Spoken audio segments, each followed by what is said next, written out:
millionaire gave me a $20,000 tip and died that night. The secret in his will broke my heart. My name is Lucas, and I worked as a waiter in an expensive restaurant, the kind of place people like me only go to work. Mr. Arthur was a regular customer. He was an older gentleman, always quiet, who always ordered the same thing and looked out the window with a deep sadness. That night, he was different. When I paid the bill, he handed me a heavy envelope. "For you, Lucas," he said in a weak voice. "You have a good heart. Don't let them take that away from you." I didn't understand, but I thanked him. In the car, I counted the money. 20,000. It was more than I earned in a year. I was paralyzed, not knowing what to do. The next morning, I saw the news in the online newspaper. Mr. Arthur, the great businessman, had passed away during the night. A millionaire gave me $20,000 and died that night. The secret of his will broke my heart. Subscribe and leave your like to follow my story of despair and revelations. Life went on, but the weight of that money and those last words wouldn't leave my mind. I felt like a thief, even though I hadn't stolen anything. I kept the envelope in a drawer, afraid to spend it. 3 days later, I received an official letter. A law firm summoned me to the reading of Mr. Arthur's will. My body froze. What did I have to do with that? I went to the fancy building in the city center, feeling like a fish out of water. In the meeting room, there were two well-dressed young people, a man and a woman, who looked at me with contempt. They were Daniel and Sophia, Mr. Arthur's children. They had no idea who I was. The lawyer, a serious man named Mr. Victor, began reading. Most of the fortune,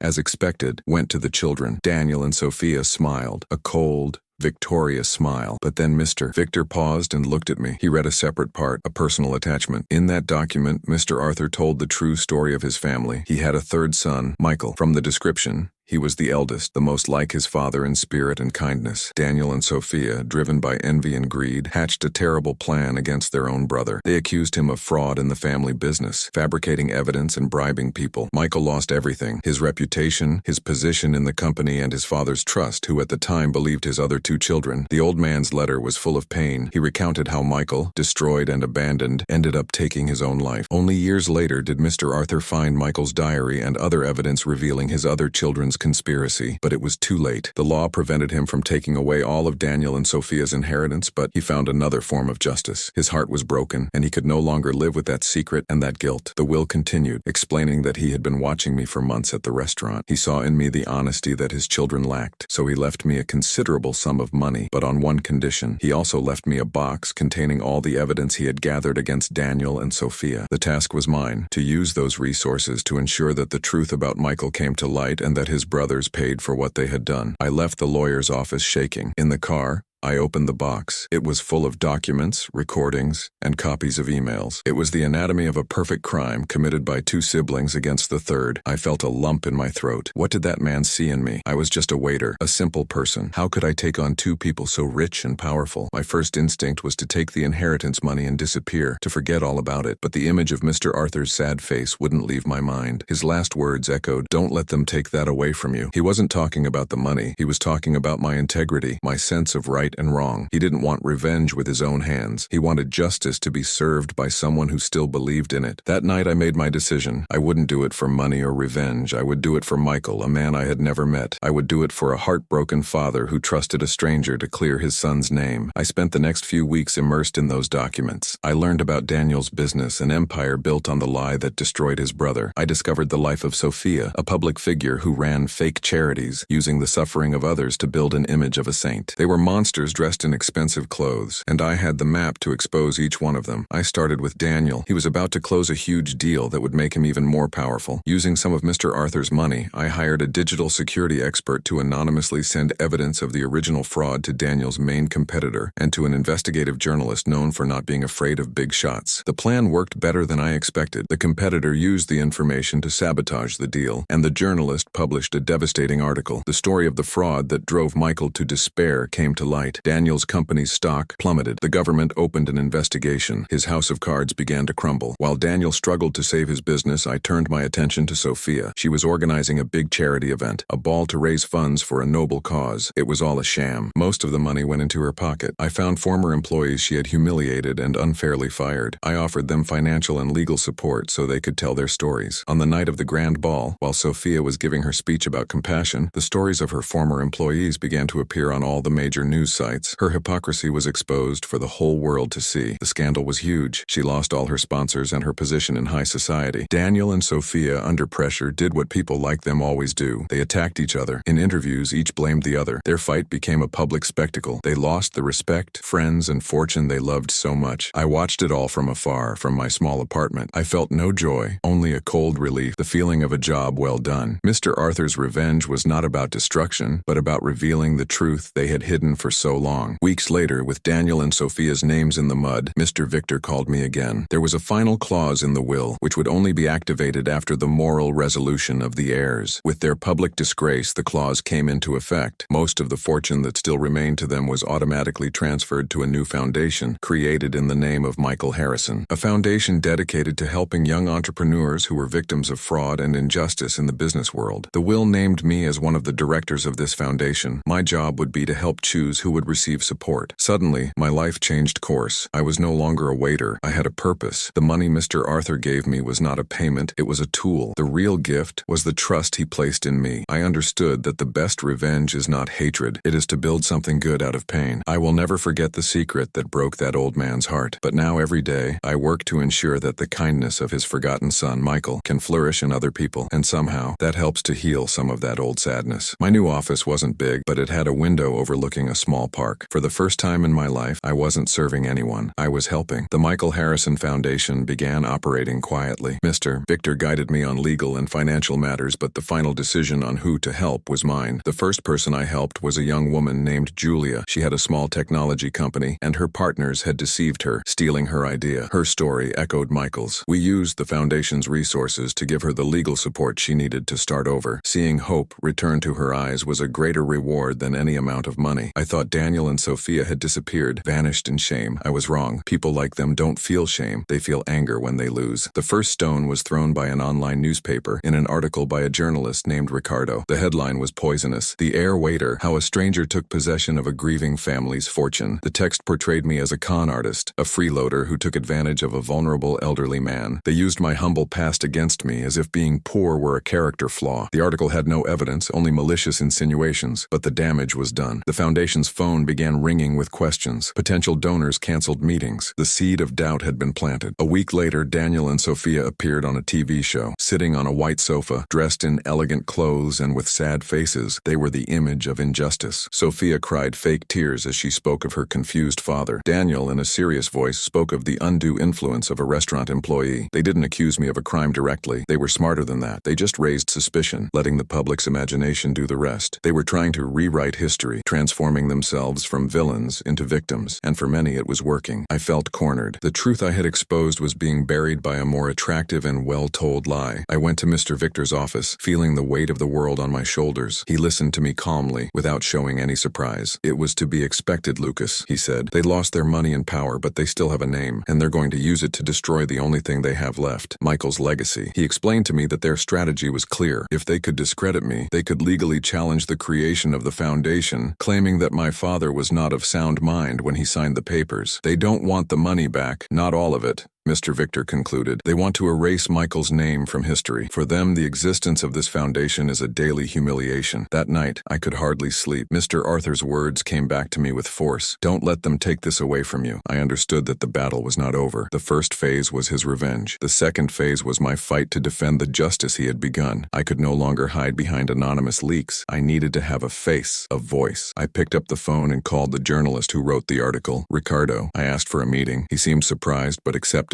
We arranged to meet at a simple cafe, far from the luxury that Daniel and Sophia frequented. Ricardo was a middle-aged man with a tired but intelligent look. He expected me to deny everything, to shout, to threaten. I did none of that. I just told my story. I talked about the nights I served Mr. Arthur, about the deep sadness in his eyes. I described the envelope with the money and the fear I felt, and then I opened my briefcase and showed him not the evidence against Daniel and Sophia, but the foundation's projects. I showed him Julia's story and those of two other young people we were helping. They want this to be about me, I said. But it's about Michael. It's about all the people like him who have been betrayed by powerful people. I didn't ask him to believe me. I asked him to investigate the foundation and see for himself the work we were doing. At the end of our conversation, I invited Julia to join us. She told Ricardo, in her own words, how the foundation had saved her from ruin. Her story was real, her gratitude palpable. Ricardo listened quietly, his skeptical gaze gradually softening. He saw that this was not about inheritance, but about a mission. When we said goodbye, he just shook my hand and said, "I'll check everything out." I knew I had done the right thing. The truth was my only weapon. What happened next exceeded my expectations. Ricardo didn't just check out the foundation's work. He began investigating Daniel and Sophia again, but this time with a new perspective. He discovered that while they were giving interviews as heartbroken children, they were secretly trying to bribe government officials to close the investigations against their former companies. They had learned nothing. Greed still guided them. Ricardo published a new article, much bigger than the first. The headline was simple: "The fraud continues." He exposed the bribery attempts with irrefutable evidence he obtained from his sources. The scandal was the final nail in Daniel and Sophia's public coffin. This time, there was no way to play the victim. The attempt to obstruct justice was a clear crime. Arrest warrants were issued. Seeing them being taken away by the police on TV did not bring me joy, but a deep sense of closure. Justice, though late and tortuous, had finally found its way. The foundation was secure. Michael's name was clear and his legacy was flourishing. Months later, the Michael Harrison Foundation opened its new headquarters, a modest building, but one full of life and projects. In the entrance hall, I asked to put a single photo on the wall. It wasn't of Mr. Arthur, nor was it of me. It was a photo of Michael, smiling, taken years before everything happened. A young man full of dreams, whose kindness had been transformed into a force for good. Sometimes I stand in front of that photo. I never met him, but I feel like I'm honoring a promise made to an older brother. Mr. Arthur's sadness broke his heart, but the trust he placed in me helped mend mine and gave my life a new purpose. He wanted justice to be done by someone who still believed in it, and every day I strive to be that someone. The tranquility, however, was an illusion. I should have known that people like Daniel and Sophia don't give up. They just change tactics. Their war was no longer about money, but about the narrative, about having the last word in the family's history. And I was the final obstacle. The first sign came subtly. A black car, always parked across the street from my apartment. At first, I thought it was a coincidence. Then I started seeing the same man in a dark coat near the foundation building. He never looked directly at me, but I could feel his eyes on my back. It was a cold presence, a constant reminder that peace was fragile. One night, when I returned home, I found my apartment ransacked, not violently like a common burglary. It was a methodical search. Drawers open, papers out of order, books off the shelf. Nothing of value was taken. Whoever got in there didn't want my belongings. They wanted my story. They wanted to find a weapon to use against me. My blood ran cold. They were hunting me, looking for any dirt, any mistake from the past they could use to destroy me. That night, the loneliness of my apartment felt overwhelming. Mr. Arthur's trust, which had once been an honor, now felt like a burden too heavy to carry alone. The next day, a woman visited me at the foundation's office. She was elegant, with intelligent eyes and a sadness that seemed familiar to me. "Are you Lucas?" she asked, her voice calm, but filled with restrained emotion. "My name is Anna. I was a friend of Michael's." My heart skipped a beat. It was the first time someone who had really known Michael had appeared in my life. I invited her in. She looked at his photo on the wall, and her eyes filled with tears. "He talked about opening something like this one day," she said, more to herself than to me. "A place to help people who weren't as lucky as he was." Anna didn't come as an ally. She came as a guardian of Michael's memory. She asked me difficult questions, questioned my intentions, wanted to know why a stranger had been given such a big responsibility. I didn't blame her. I answered every question honestly. I showed her the projects, the people we were helping, like Julia. I told her about Mr. Arthur, about the sadness in his eyes, and about the mission he left me. Gradually, the mistrust in her eyes gave way to cautious understanding. "Michael trusted people," she finally said. "Sometimes he trusted too much. That's what Daniel and Sophia used against him. While I gained a potential ally, the campaign against me intensified. A new article appeared,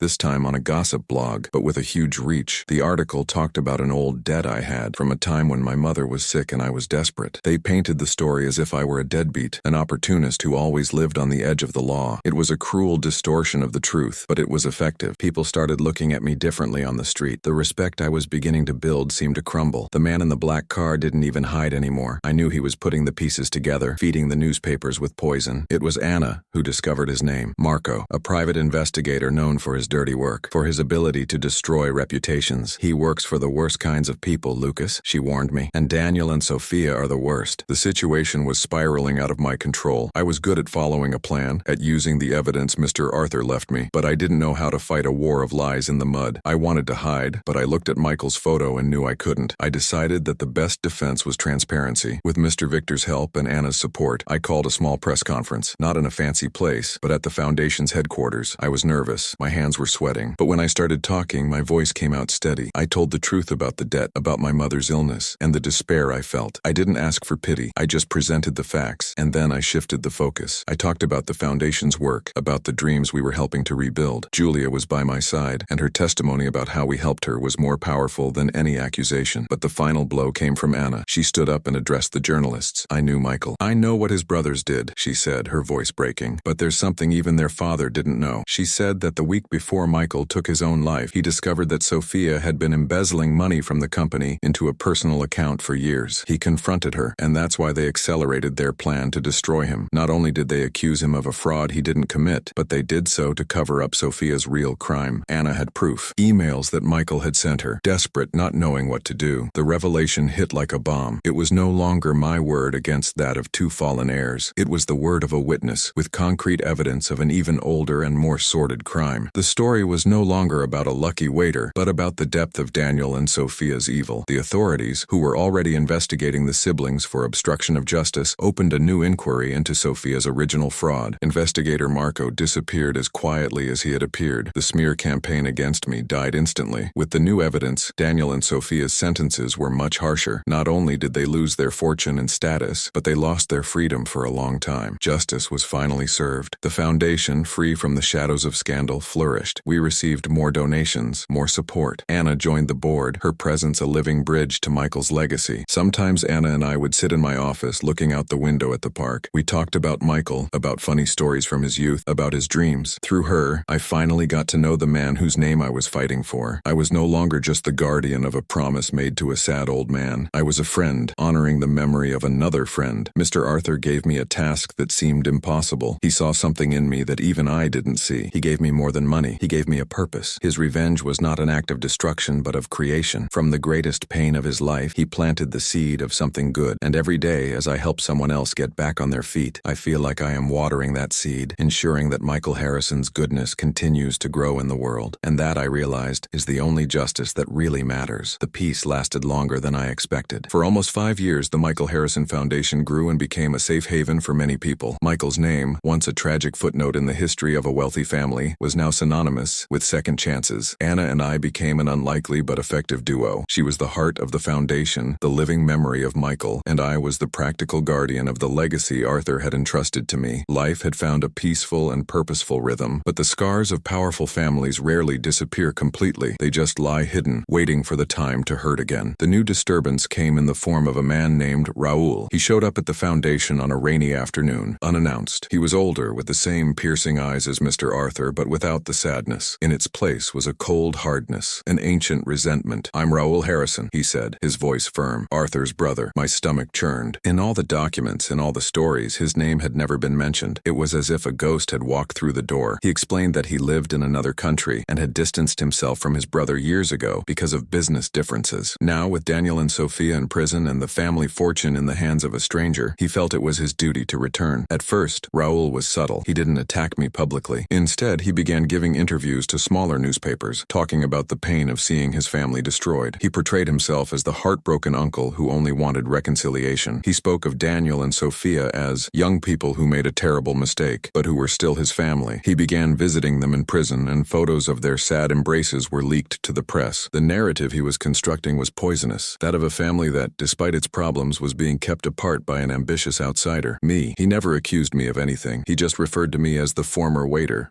A way of belittling me, of constantly reminding me of my place. His strategy worked. Public opinion, which had previously viewed Daniel and Sophia as monsters, began to feel a twinge of pity. Donors to the foundation began calling, asking about the family situation. That slow poison was contaminating the good work we were doing. Anna was furious. "He's just like them, Lucas," she told me one night, her eyes shining with rage. "He just uses nicer words. Michael never liked him. He said Raoul had ice in his veins." Mr. Victor warned us that Raoul had hired lawyers. His goal was clear. here to contest the validity of Arthur's will, claiming that his brother was mentally unstable and under my influence. If he could prove that, the foundation would be dissolved and what remained of the fortune would go back to the family. To him, I knew I couldn't stay quiet any longer. I asked for a meeting with Raoul. We met at a neutral hotel. He sat across from me, calm and confident. "You've done a good job with the foundation, Lucas, I have to admit," he began, in a tone that sounded like a compliment but was an insult. "But enough is enough. The Harrison name belongs to the family. It's time for you to step aside and let us take care of what's ours." I stared at him, anger rising in my throat. "The Harrison name also belongs to Michael," I replied, "and his brother gave me a clear mission to ensure that his legacy was not the suffering that Daniel and Sophia caused, but the help that the foundation offers." Raoul smiled, a cold smile. "My brother was old, sick, and guilty. He wanted an angel to forgive him, and he found you, a kind-hearted waiter. How convenient. But the reality is that you're living a life that isn't yours, with money that isn't yours." The accusation hit me hard. It was my greatest fear, the doubt that sometimes assailed me on sleepless nights. But then I remembered Arthur's face, the confidence in his eyes. "The money isn't mine," I said, my voice firm. "It's Michael's, and all the people he now helps through the foundation, and I'm not going anywhere." The conversation ended there. War was declared. That night, Anna and I decided we needed something more. Raoul's word against mine wasn't enough. We needed to understand why he was doing this. We went to the safe where I kept Mr. Arthur's original box. We spent hours going through every document, every recording, looking for any mention of Raoul. And then at the bottom of the box, under a pile of bank statements, we found a small tape recorder, one of those old ones. I had never paid any attention to it, thinking it was an unimportant personal item. Anna picked up the device. There was a tape inside. We played it. Arthur's voice filled the room, faint and full of static. It was a recording of a phone call. "Raoul, it's me," Arthur said. "I'm worried about Michael, Daniel and Sophia. They're up to something. I can feel it." Raoul's voice on the other end of the line was cold and impatient. "Arthur, you've always been soft on Michael. He's no good for business. Daniel is the one with the strength to take the company forward. Let the boys work it out. Sometimes the weak need to get out of the way so the strong can thrive." Arthur tried to argue, but Raoul cut him off. "Don't call me about this anymore. It's your problem and your children's." The click of the phone hanging up echoed in the silent room. My whole body froze. Anna began to cry softly. Raoul wasn't an ignorant uncle who had returned to defend the family. He knew. He knew what was happening to Michael and did nothing. Worse, he encouraged it. He agreed that the weakest should get out of the way. His return was not for justice or family. It was to finish the job, to erase Michael from history once and for all, and take control. His campaign against me was just a smokescreen to hide his own guilt, his silent complicity in what happened. The next day, Mr. Victor called an emergency meeting with the foundation's board and summoned the press, including journalist Ricardo, who was now closely following our work. I said nothing. I just put the tape recorder on the table and pressed play. Raoul's voice, cold and cruel, echoed for all to hear. The truth once again came to light, not from my mouth, but from the recorded words of a man who had condemned himself long ago. Raoul's public career as the uncle with a broken heart ended at that moment. The shame was so great that he left the country that same week. The legal actions against the foundation were withdrawn. We won again, but this time, the victory brought no relief, only deep exhaustion. I understood that evil came not only from terrible deeds, but also from indifference, from the silence of those who could have helped and chose not to. Michael's legacy was not only about fighting villains, but also about combating the kind of coldness that allowed them to win. That afternoon, looking out my office window, I saw a young couple laughing in the park. Ordinary people,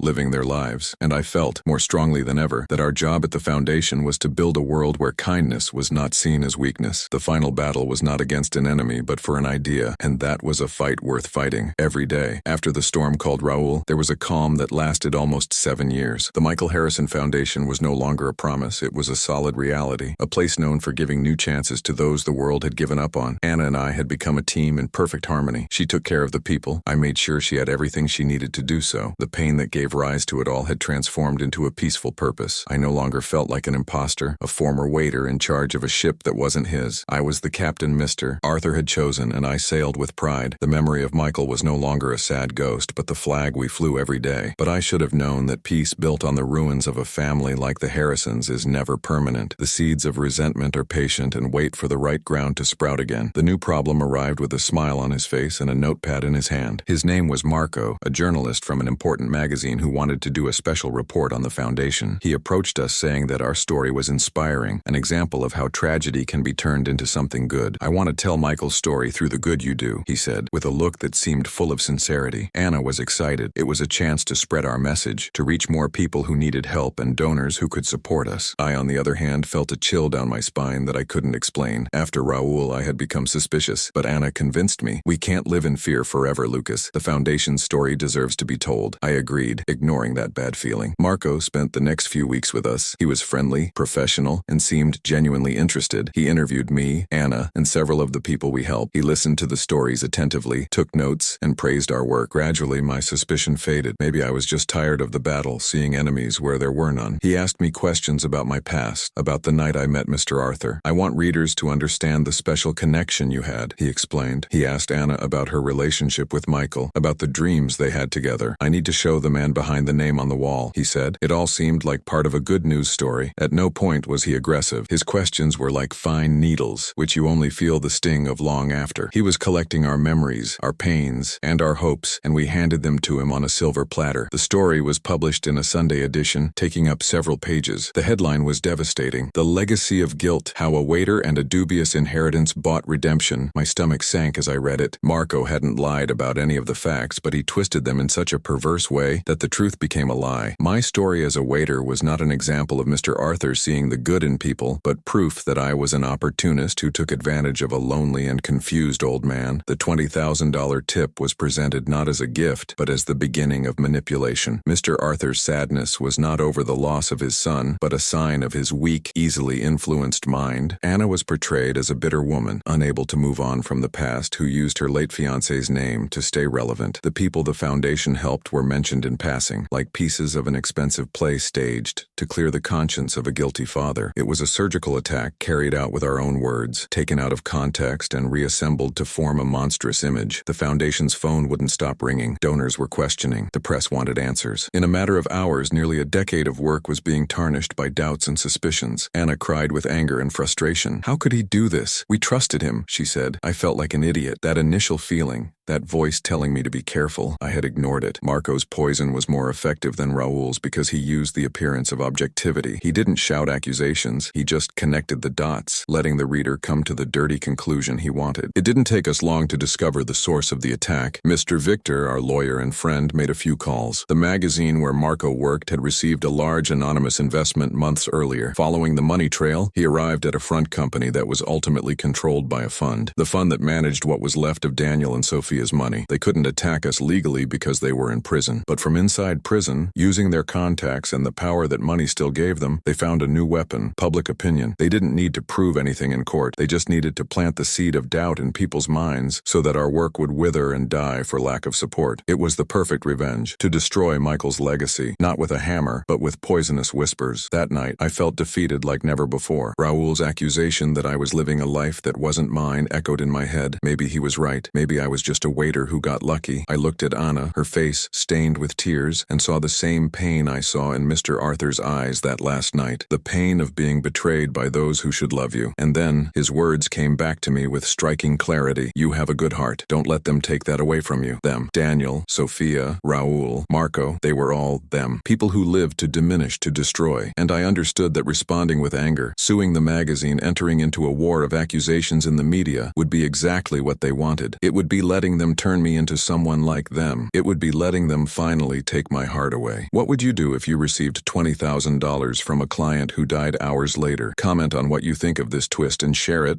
so that more people can see my dilemma. "We're not going to respond," I said to Anna, my voice firmer than I felt. She looked at me, confused. "Are we going to let them win?" "No," I replied. "We're going to work." The following week, instead of giving interviews to defend ourselves, we organized an open house at the foundation. We invited the entire community, donors, and especially the press, including journalist Ricardo, who had always been fair to us. We didn't make speeches about the accusations. Instead, we gave the stage to the people the Michael Harrison Foundation had helped: an ex-convict who had opened his own workshop, a single mother who had managed to finish college, a young man who had overcome addiction and now worked as a counselor. They didn't talk about me or the controversy. They talked about their lives, about the second chance they had been given. Their stories were real, Their tears were genuine. Their gratitude was undeniable. Ricardo's report came out the next day. He didn't mention Marco or the accusations. He just told those people stories. The photos were not of me or Anna, but of the smiling faces of the families we helped rebuild. The public response was immediate and overwhelming. Donations not only returned, they doubled. New people volunteered. Marco's lie, so well constructed, crumbled in the face of the simple and powerful truth of our work. We didn't win the war of narratives. We made it irrelevant. That afternoon, watching the children playing in the new playground we built with the extra donations, I understood Mr. Arthur's final lesson. The true revenge against evil is not to destroy it. It is to build something so good, so strong, and so true that evil simply cannot find room to exist. And that work, I realized, would never end. And for the first time, I felt at peace with that. The peace that followed was real, but fragile, like a thin layer of ice on a deep, dark lake. For 5 years, the Michael Harrison Foundation flourished. We built shelters, funded education, provided jobs. Every life we touched was another brick in the wall that protected us from the past. Anna became the heart of the foundation, a figure of strength and compassion. I was the guardian, the man who stood at the gate, ensuring that the evil we knew so well would never enter again. Our shared pain had turned into a silent and efficient partnership. We rarely spoke about Michael, Daniel, or Sophia. We didn't need to. Their names were engraved in the very fabric of what we did every day. But revenge, I would learn, is a seed that can lie dormant for years, waiting for just one drop of rain to germinate. Our raindrop was called Julia. She arrived one fall afternoon looking for an assistant position. She was young, full of energy, and had a story that seemed tailor-made for us. Her family had lost everything in a financial scam, and she was struggling to get back on her feet and care for her sick mother. She was intelligent, dedicated, and looked at the foundation's work with an admiration that seemed almost sacred. Anna loved her instantly. "She's like us, Lucas," Anna told me that night. "She understands what it's like to lose everything. She has the determination of someone who has been at rock bottom." I agreed. There was nothing about Julia that raised any suspicions. She was the embodiment of everything we were fighting for. Hiring her seemed like the most natural thing in the world. Julia proved to be even better than we expected. In 2 years, she went from assistant to project manager. She was tireless, creative, and had a special talent for connecting with the people we helped. She became Anna's right-hand woman and a friend to me. The three of us formed a team. Memories of old battles began to fade, replaced by a routine of meaningful work and small daily victories. The mistrust I carried like heavy armor began to rust. I let my guard down. For the first time in almost a decade, I believed that peace could be permanent. It was my biggest mistake. The first sign that something was wrong was subtle. A major donor, who had been with us since the beginning, suddenly withdrew their support without explanation. Anna was devastated, but Julia consoled her. "We'll find others, Anna. The work won't stop because of this," she said with unwavering confidence. Then, a promising community center project was canceled due to bureaucratic problems that arose out of nowhere. Important documents disappeared from our system. Small fires began to pop up everywhere, and Julia was always there, acting like a heroic firefighter, working late to fix the problems. She seemed as stressed and dedicated as we were. In fact, she was just controlling the fire she herself had started. The truth began to dawn on me one night as I was reviewing the finances. There were a series of small payments to suppliers that I didn't recognize. They were small amounts, easy to overlook amid huge budgets. When I questioned Julia, she gave a quick and logical explanation. "They're consultants for the center project, Lucas. I forgot to tell you." The answer was perfect, but her gaze faltered for a split second, and in that instant the thin ice broke. All my instincts, dormant for years of calm, screamed inside me. I spent the night awake, cross-referencing data, pulling up old reports, looking for a pattern, and I found it. Every problem we'd had in the last 6 months, every lost donor, every delay was somehow linked to a decision or action by Julia. I didn't tell Anna. She loved Julia like a younger sister. Accusing her without concrete evidence would destroy our team and Anna's trust in me. Instead, I sought out our old friend, the lawyer Mr. Victor. I asked him to do something that left a bitter taste in my mouth. Investigate Julia's life, every detail. "I hope I'm completely wrong, Victor," I told him. 3 days later, he called me into his office. He didn't have to say a word. The look on his face confirmed my worst fear. The story Mr. Victor uncovered was a tragedy. Julia's father was an accountant, an honest man who worked for one of Mr. Arthur's front companies. Years ago, when Daniel and Sophia needed a scapegoat for the fraud that would incriminate Michael, they chose Julia's father. They threatened him, destroyed his reputation, and forced him to sign false documents. He lost his job, was sued, and, humiliated,